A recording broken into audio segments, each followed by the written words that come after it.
Қайырлы күн қыздар, қалдарыңыз қалай? Менің YouTube барнама қош келдіңіздер. Бүгін осындай пиццериядағындай оригинал пицца жасайтын боламыз. Менің YouTube каналыма және де Instagram парақшама тіркеле кетіңіздер. Алдымен пиццаның қамырын жасаймыз. 350 грамм ұнға 175 мг суды құйып, жылы суды, дрожж, тұз және де қантты қосамыз. Таразымен өлшеп алғанымыз дұрыс, сонда идеальный тесто шығады. Енді ортасындағы сұйықтықты жақсылап араластырамыз да, қасықпен біртіндеп онымен араластырып қамыр илейтін боламыз. Жақсылап араластырамыз. Және де осы кезде сұйық майды құйып жібереміз.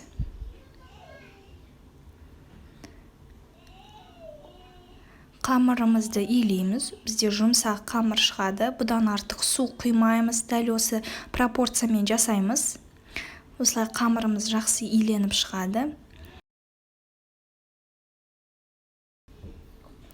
Енді осы қамырды мешочыққа немесе ыдысқа салып, үстінен шамалы сұйық май құйып, сұйық майды жағып, бетін жауып қоямыз жылы жерге. Қамыр өте жақсы көтеріледі. Енді бетін ауа кірмейтіндей етіп, бетін жауып қойыңыздар. Оған дейін салмасын дайындаймыз.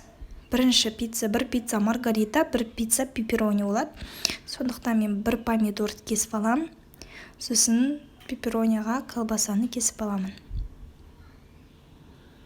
Және де үккіштің ұсақ жерінен сырды өткіземіз. Міне қамырымыз осылай әдемі көтеріліп тұр. Осы қамыр 2 пиццаға жетеді. Ортасынан бөліп, қолымызбен жаза бастаймыз. Содан соң оқтаудың көмегімен қамыр жайып шығамыз.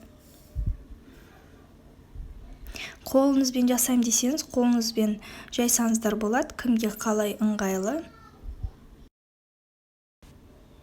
Содан соң қолымыздың көмегімізбен осылай жазып жібереміз.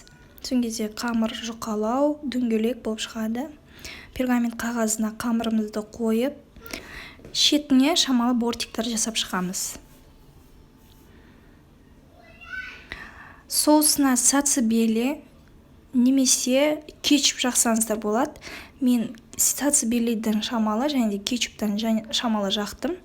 Қайсысы бар, соны жақсаңыздар болады. Негізі осылай сацебелимен дәмдірек шығады. Сосын сырды себеміз.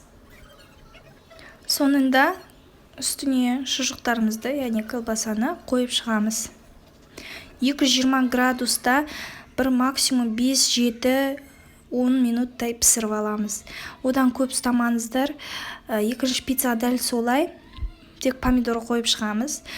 5-7 максимум 10 минуттан артық ұстамаңыздар, себебі 220 минутта жақсы тез пісіп шығады.